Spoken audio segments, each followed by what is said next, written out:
kagulong. Ngayon po, habang councilor siya, itinaguyod niya ang Motorcycle for Hire and Motorcycle Riders Coordinating Social Welfare Office para po sa inyo. Ngayon, yung sa Manila po, gumawa po tayo ng angkas. Meron pong angkas ngayon sa Cebu. So, nagkausap po kami ni Councilor Alcover. Dahil po sa Manila, ang ginawa po namin sa angkas, tinulak po namin na lahat ng angkas biker magkaroon ng 4 na bagay. Unang-una, insurance pang-aksidente. Bakit po? Kasi kayo, nagbibigay ng serbisyo sa taong bayan. Trabaho kayo araw-araw.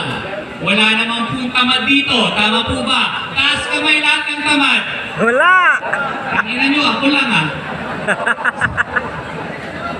Walang tamad dito. Wala tayong, kung walang ibang ginagawa, kundi alagaan yung pamilya natin. Tama po ba? Tayo ay naghahabal-habal, kumukuha ng pasahero para kumita, para maglagay at maalagaan yung pamilya natin, maglagay ng pagkain sa lamesa. Tama ba? Tama! Okay. Ang problema, sa araw-araw natin nagtatrabaho, isang aksidente lang, dahil wala tayong insurance, wipe out lahat ng tinabaho natin nung nakaraan. Tama? Tama!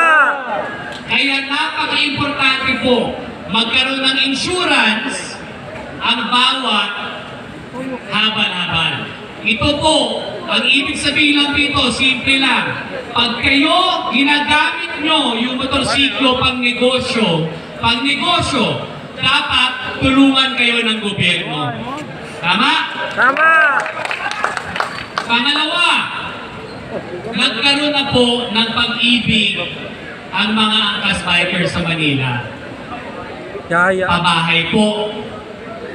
Marami po sa kanila nakapagpundar na, nagpagpagawa na ng sarili nilang bahay. Napaka-importante po na objective yun, na goal po na magkaroon tayo ng sariling bahay. Tulong po yan ng gobyerno.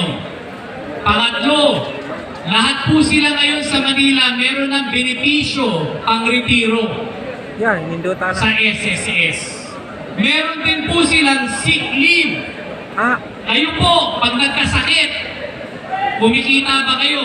Wala! Wala. Kasi syempre may sakit, di kayo pwedeng lumarga sa daan. Ang gobyerno, sa pamamagitan ng SSS, pwede kayong bigyan ng konting bayad pag kayo nagkasakit. Hindi po ba napakaganda nun? Ang pinakawali at pang-apat, sino sa inyo may insurance na pangkalusugan para sa pamilya? Health insurance. Wala! Wala. So yun din po, yung health insurance, walang pinagkaiba yan sa aksidente. Pag yung anak po natin o yung pamilya natin nagkasakit, lahat ng pinagtrabahuhan natin, Wala. ubos. Tama? Tama! So yung nagawa po natin to sa Manila, nabigay natin sa mga biker ng angkas, itong 4 na to, accident insurance, pag-ibig, pabahay, pangkalusugan na insurance, pati pang-retiro, na benepisyong pang-retiro. Natuklasan namin na pwede pala bigyan ang kagulong ng mga benepisyo. Kaya nag-usap-usap po kami ni Councilor Alcover at ang aking matalik na kaibigan na si Dave Tumulak. Ang sabi niya po sa akin, simple lang, George, kung ipagpapatuloy mo yung ginagawa mo, ang angkas biker lang ang magbe-benepisyo. Bakit? Bakit sa angkas biker mo lang ginagawa yung paglalaban sa kagulong? Kaya po ako nagising dahil sa kanila. Kaya nandito ako ngayon at itinaguyod natin yung angkasangga dahil sa halip na 8 taon nila ako kasangga, ang benepisyo na pinaglaban natin ng 8 taon napunta lang sa Angkas Biker.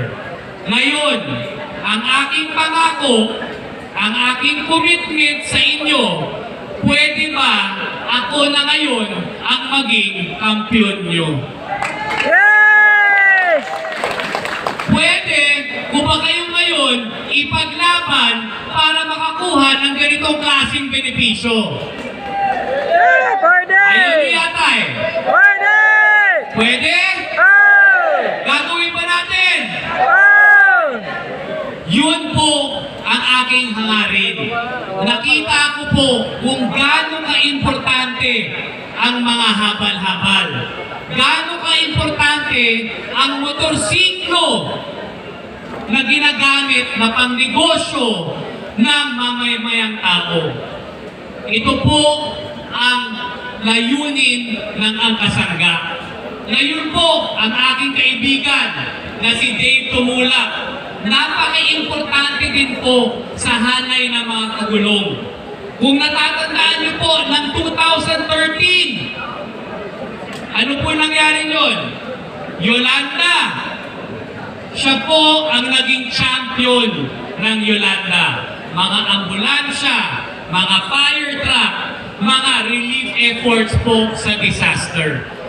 Ang kagulong, kinakailangan po natin ng ganitong klaseng benepisyo mula sa gobyerno sa pang-araw-araw natin at lalong-lalo na po kung meron tayong na-experience na natural disaster. At ayan po yung gagawin ni Dave Tumulak para sa inyo. So huwag po natin kakalimutan ang ating 2 kampiyon.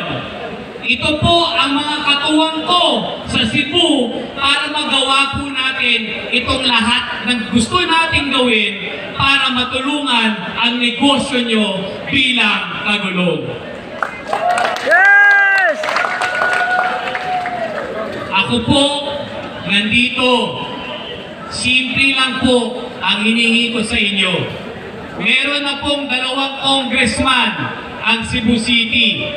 Meron kayong 2 congressman na may budget na nagagaling sa nasyonal at ibinibigay sa lokal.